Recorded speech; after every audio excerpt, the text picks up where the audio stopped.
4 जून 2024 ये दिन मेरे और आपके लिए एक नॉर्मल सा दिन हो सकता है, लेकिन कंगना रनौत के लिए यह दिन ऐतिहासिक था। इस दिन हिमाचल प्रदेश की मंडी लोकसभा सीट से कंगना ने भारतीय जनता पार्टी के टिकट पर चुनाव जीता और पहली बार सांसद बनी। हालांकि इससे पहले कंगना ने बॉलीवुड में क्वीन और तनु वेड्स मनु जैसे ब्लॉकबस्टर फिल्मों में अपनी पहचान बनाई थी, लेकिन दिन रात गाली गलौज करने के बाद जीते गए ये चुनाव की खुशी कंगना के लिए कुछ और ही थी। लेकिन एक साल के भीतर ही बीजेपी ने कंगना से जो पल्ला झाड़ा है, उसे देखकर कंगना जरूर कहती होगी कि अभी तो हमें और जलील होना है। इसमें पहला मामला तब सामने आया जब कंगना ने कहा कि फार्मर प्रोटेस्ट वाली जगहों पर रेप्स और मर्डर होते हैं। यहाँ पे जो फार्मर्स प्रोटेस्ट हुए वहाँ पे लाशें लटकी थी, वहाँ पे रेप हो रहे थे। तब बीजेपी ने न केवल कंगना की अच्छे से डांट लगाई, बल्कि साफ साफ बोल दिया कि वे आगे से पार्टी के किसी मामलों में अपना मुंह ना ही खोले तो अच्छा है। कंगना को बीजेपी से मिले इस तमाचे के बाद लोगों को लगा कि चलो पहला मामला था, चलता है। लेकिन दूसरा तमाचा कंगना को तब लगा जब जेपी नड्डा के कहने पर कंगना को माफी मांगते हुए अपना ट्रंप वाला ट्वीट डिलीट करना पड़ा, जिसमें कंगना ट्रंप को अल्फा और मोदी को अल्फा का बाप बता रही थी। लेकिन इस बार कंगना को तमाचा बीजेपी की टॉप लीडरशिप से नहीं, बल्कि उनकी खुद की स्टेट की लीडरशिप से मिला है।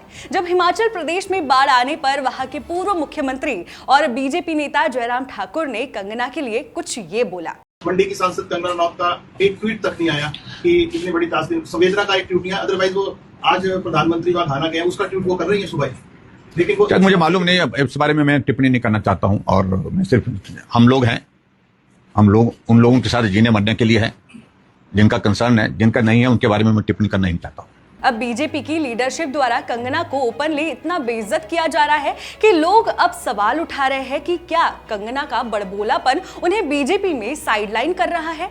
बीजेपी ने स्मृति ईरानी को 2 कार्यकाल तक मंत्री बनाए रखा, जबकि उन्होंने अपना पहला चुनाव हारा था। या कंगना उस मुकाम तक पहुंच पाएगी?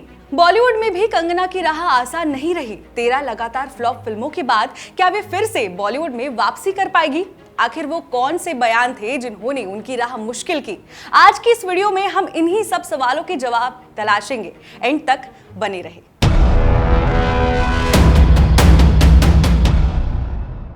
नमस्कार दोस्तों, मेरा नाम है विदिशा बड़किलवार, आप देख रहे हैं पॉलिटिक्स। कंगना रनौत का जन्म 23 मार्च 1986 को हिमाचल प्रदेश के मंडी जिले के भामला गांव में हुआ। एक राजपूत परिवार में जन्मी कंगना के पिता अमरदीप रनौत एक बिजनेसमैन थे और मां आशा रनौत एक स्कूल टीचर थी। कंगना का परिवार थोड़ा पुराने ख्यालों वाला था। कंगना को इससे बचपन से ही प्रॉब्लम थी। कंगना बताती है कि वो अपने घर में दबाव महसूस करती थी, खासकर शादी को लेकर। इसलिए वो बचपन में ही रिबेल बन गई और 16 साल की उम्र में घर छोड़कर दिल्ली भाग गई। दिल्ली में उन्होंने थिएटर ज्वाइन किया और एक्टिंग की बारीकियां सीखी। वहां उन्हें किसी ने बताया कि आप एक्टिंग अच्छा करती है, आपको बॉलीवुड ट्राई करना चाहिए। इसलिए 2004 में कंगना मुंबई पहुंच गई, जहां उनके शुरुआती दिन स्ट्रगल से भरे रहे। पर 2006 में उनकी मेहनत रंग लाई जब अनुराग बासु ने उन्हें फिल्म गैंगस्टर में लीड रोल ऑफर किया। इस फिल्म में कंगना के किरदार को खूब तारीफ मिली और वो रातों रात स्टार बन गई। गैंगस्टर के बाद वो लम्हे, लाइफ इन अ मेट्रो और फैशन जैसी फिल्मों ने कंगना को एक्टिंग का पावर हाउस बना दिया। 2011 में तनु वेड्स मनु और 2014 में क्वीन ने उनके करियर को नई ऊंचाइयों पर पहुंचाया। क्वीन में कंगना की परफॉर्मेंस को क्रिटिक्स ने सराहा और उनको बॉलीवुड की टॉप एक्ट्रेस में गिना जाने लगा। लेकिन इस दौरान कंगना की लाइफ कंट्रोवर्सी से भी भरी रही, जिसमें ऋतिक रोशन के साथ उनकी फाइट के किस्सों ने पूरी फिल्म इंडस्ट्री को हिलाकर रख दिया। इस इंसिडेंट के बाद कंगना की बेबाकी को कई लोगों ने सराहा, शायद न सराहते, क्योंकि यही बेबाकी आज उनके डाउनफॉल का सबसे बड़ा कारण बनी है। और आज कंगना एक एक्ट्रेस के तौर पर कम, एक ट्रोल के तौर पर ज्यादा जानी जाती है। कंगना के ट्रोल बनने की कहानी 2019 की फिल्म मणिकर्णिका से शुरू होती है। इस फिल्म में कंगना ने न सिर्फ एक्टिंग की बल्कि डायरेक्शन भी किया। मणिकर्णिका ने बॉक्स ऑफिस पर एवरेज कमाई की। लगभग 100 करोड़ में बनी फिल्म 100 करोड़ का ही बिजनेस कर पाई। फिल्म एवरेज रही, लेकिन एक महिला प्रधान फिल्म का 100 करोड़ कमाना अपने आप में बड़ी बात थी। हालांकि मणिकर्णिका ने कंगना को एक नया रास्ता दिखाया। वो रास्ता था राष्ट्रवाद का। इस फिल्म के बाद कंगना को लगा कि अगर वो राष्ट्रवाद और हिंदुत्व की बात करेंगी तो उनकी बाकी फिल्में भी मणिकर्णिका की तरह चलेगी। और यहीं से कंगना का ट्रोल बनने का सफर शुरू हो जाता है। मणिकर्णिका के बाद उनकी बहन रंगोली चंदेल उनके बिहाफ पर सोशल मीडिया पर गंदी और भद्दी बयानबाजी करने लगी, जिसमें कांग्रेस से लेकर मुसलमानों के खिलाफ कई भद्दे बयान भी थे, जिसके चलते उनका अकाउंट सोशल मीडिया पर बैन भी हुआ। हालांकि आज जैसी बयानबाजी कंगना करती है, अब लोगों को लगता है कि वो शायद कंगना ही थी जो अपनी बहन के अकाउंट से रोज भद्दे कमेंट्स करती थी। रंगोली के ट्वीट्स में बॉलीवुड स्टार्स खासकर करण जौहर, आलिया भट्ट और दीपिका पादुकोण को टारगेट किया जाता था। 2020 तक आते आते कंगना की इमेज एंटी बॉलीवुड भी बन चुकी थी। उन्हें लगने लगा कि आउटसाइडर का टैग और नेपोटिज्म को गाली देकर अब वो अपनी फिल्में चला सकती है। लेकिन जब उनकी 2020 में आई पंगा और थलाईवी बुरी तरह फ्लॉप हुई, तब उनका ये भ्रम भी टूट गया। अब उन्हें लगने लगा कि फिल्मों में शायद उनका करियर उतना लंबा नहीं है जितना वो सोच रही थी। इसलिए 2020 के बाद उनके पॉलिटिकल बयानों में और तेजी आ गई और यहीं से कंगना ने अपने बयानों को और तीखा और भद्दा करना शुरू किया। आज की डेट में कंगना रनौत के बयानों का दोगलापन उनके करियर का सबसे बड़ा हिस्सा बन चुका है। आइए एक एक करके उनके कुछ बेतुके बयानों की चर्चा कर लेते हैं। कंगना का सबसे बेतुका बयान है उनका ये कहना कि भारत 2014 के बाद से आजाद हुआ है। उससे पहले जो आजादी थी वो बस भीख में मिली थी। आजादी नहीं थी, वो भीख थी, और जो आजादी मिली है वो 2014 में मिली है। अब कंगना अगर व्हाट्सएप यूनिवर्सिटी की बजाय एक्चुअल यूनिवर्सिटी में थोड़ी पढ़ लेती तो शायद ये बोलने की नौबत नहीं आती। इस बयान से कंगना 1857 की क्रांति से लेकर 1947 तक लाखों स्वतंत्रता सेनानियों के लिए बलिदान को नजरअंदाज कर देती है। उन्हें समझना चाहिए कि सुभाष चंद्र बोस, भगत सिंह, गांधी, नेहरू और पटेल जैसे नेताओं की मेहनत से हमें आजादी मिली है। वो सावरकर थे जिन्होंने जेल से बाहर आने के लिए अंग्रेजों से भीख मांगी थी। अगर बाकी लीडर भी सावरकर की तरह सिर्फ अपनी आजादी की भीख मांगते तो आज शायद भारत आजाद नहीं हो पाता। स्मृति ईरानी भले ही ट्रोल थी, लेकिन उनके बयान में इतनी मूर्खता नहीं थी जितनी मूर्खता कंगना के इन बयानों में है। इसके अलावा कंगना रनौत अपने ट्वीट्स में कई बार गांधी और पंडित नेहरू को टोकती है। बोलती है कि भारत के पहले प्रधानमंत्री पटेल होते, लेकिन गांधी की वजह से नेहरू बने, वो सिर्फ इसलिए क्योंकि उन्हें अच्छी इंग्लिश बोलनी आती थी। ऐसा कहना गलत है। हाँ, गांधी ने भी नेहरू के लिए सहमति जताई, इसलिए नहीं कि वो सिर्फ इंग्लिश बोलते थे, बल्कि वे युवा थे, आधुनिक भारत की छवि और अंतर्राष्ट्रीय मंच पर प्रभावी थे। कंगना का ये दावा कि राष्ट्र ने दशकों तक नेहरू का पीएम बने रहने का कष्ट झेला, बिल्कुल फुस है, क्योंकि नेहरू ने भारत को औद्योगिक, वैज्ञानिक और कूटनीतिक नींव दी, जबकि पटेल ने 562 रियासतों का एकीकरण कर भारत को अखंड बनाया। दोनों की भूमिकाएं एक दूसरे से पूरक थी, एक दूसरे के खिलाफ नहीं। इस बयान के अलावा कंगना ने फार्मर प्रोटेस्ट को लेकर भी कई इनसेंसिटिव बयान दिए। उन्होंने कहा एक बयान में कि फार्मर प्रोटेस्ट वाली जगहों को मर्डर और रेप्स का अड्डा बनाए हुए हैं। उनका ये कमेंट इतना भद्दा था कि खुद बीजेपी, जो गाली गलौज पार्टी के रूप में जानी जाती है, उन्हें कंगना को हिदायत देनी पड़ी कि आप अपना मुंह बंद रखें। ट्रंप के मामले में भी कंगना के दो मुंहे बयान भी देखने लायक थे।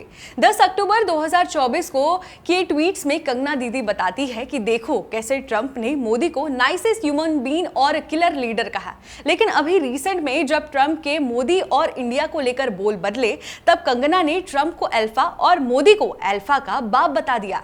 हालांकि भाषा की मर्यादा यहाँ कंगना की खराब थी, लेकिन मोदी भक्त होने की वजह से उनका ये गुस्सा जायज था। लेकिन उनका ये गुस्सा बीजेपी की टॉप लीडरशिप को पसंद नहीं आया और कंगना को अपना ये ट्वीट डिलीट करना पड़ा। इसके अलावा 9 सितंबर 2020 को जब बीएमसी द्वारा उनका ऑफिस तोड़ा गया, तब उन्होंने मुंबई को पाकिस्तान डिक्लेयर कर दिया।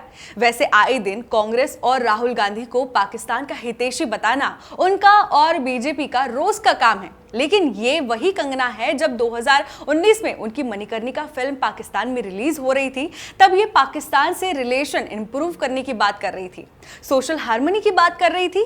करे भी क्यों ना, फिल्म भी तो चलनी चाहिए।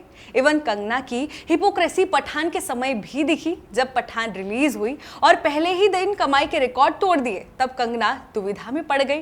जहां भक्त मंडली पठान को बॉयकॉट कर रही थी, वहीं कंगना को पठान पर मूवी रिलीज होने के 2 दिन बाद एक सटल स्टंट लेना पड़ा, जिससे भक्त भी खुश हो जाए और बॉलीवुड में अपनी बची कुची साख भी बच जाए। उन्होंने बोला कि पठान एक फिल्म हो सकती है, लेकिन गूंजेगा तो जय श्री राम ही। इसके अलावा उन्होंने कहा कि मूवी का नाम पठान की जगह इंडियन पठान होता तो बढ़िया होता। कंगना का डबल स्टैंडर्ड बॉलीवुड को गाली देने में भी दिखता है। 2020 में सुशांत सिंह राजपूत के सुसाइड के बाद इस मौके को कंगना ने खूब भुनाया, खूब गालियां दी बॉलीवुड को और खुद को लेकर सिंपैथी बटोरी। बॉलीवुड को गटर और ड्रग माफिया का अड्डा कहा, लेकिन वो भूल गई कि उन्होंने खुद 2017 में ड्रग्स लेने की बात कबूली थी। फिल्म स्टार थी, एक ड्रग एडिक्ट थी।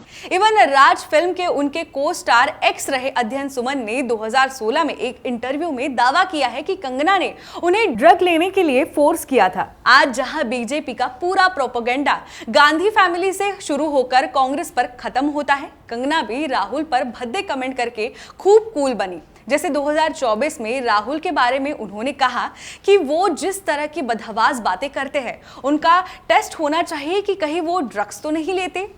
Speeches in his conduct. In fact, I had even gone to say when he started to do that whole gimmick about God's pictures and he started to say that I am Shiva and I'm Shiva's Bharat and all of that, I was like he should be tested for drug. अब ये बात भले ही कोई और बोले, but Kangana जी अपने मुंह से ये बोलती अच्छी नहीं लगती। कुल मिलाकर कंगना रनौत एक ऐसी एक्ट्रेस थी जो अपने दम पर बॉलीवुड में टॉप तक पहुंची थी, लेकिन आज कंगना के बयान बेतुके और दो मुंहे हैं। 6 जुलाई 2025 को जब उनसे पूछा गया कि वो क्या मंडी में आई बाढ़ की समस्या को दूर करने के लिए राहत कार्य के लिए क्या करेंगी, तब उन्होंने एक जिम्मेदार एमपी की भाषा बोलने की बजाय बोला कि मेरे पास कोई कैबिनेट नहीं है, इसलिए मैं ज्यादा कुछ नहीं कर सकती। वो मेरे पास कोई कैबिनेट तो है नहीं। कंगना के इस बयान से उनके पीछे खड़े बीजेपी लीडर्स तक झेप गए। कंगना के इन्हीं बयानों से उनकी अपनी पार्टी बीजेपी तंग आ चुकी है, इसलिए बीजेपी नेता खुलकर कंगना को हड़काने से पीछे नहीं हटते। कंगना को सोचना चाहिए कि उनकी अपनी खुद की पार्टी जिसमें जगह बनाने के लिए उन्होंने कितने बेसिर पैर के बयान दिए हैं, जब वो उन्हें किनारा कर रही है तो उनका फ्यूचर क्या होगा, क्योंकि 13 फ्लॉप देने के बाद अब बॉलीवुड में भी उनकी वापसी काफी मुश्किल लग रही है। खैर, कंगना के पास अभी समय है, वो मंडी की एमपी है। ट्रोल बनने से फुर्सत मिले तो वो एक बेहतर एमपी और एक बेहतर एक्ट्रेस फिर से बन सकती है, वरना गाली देकर ज्यादा समय तक उनका गुजारा नहीं चल पाएगा। दोस्तों, आपको ये वीडियो कैसा लगा हमें कमेंट सेक्शन में जरूर बताइएगा। बाकी मॉलिटिक्स को सब्सक्राइब करना बिल्कुल मत भूलिएगा।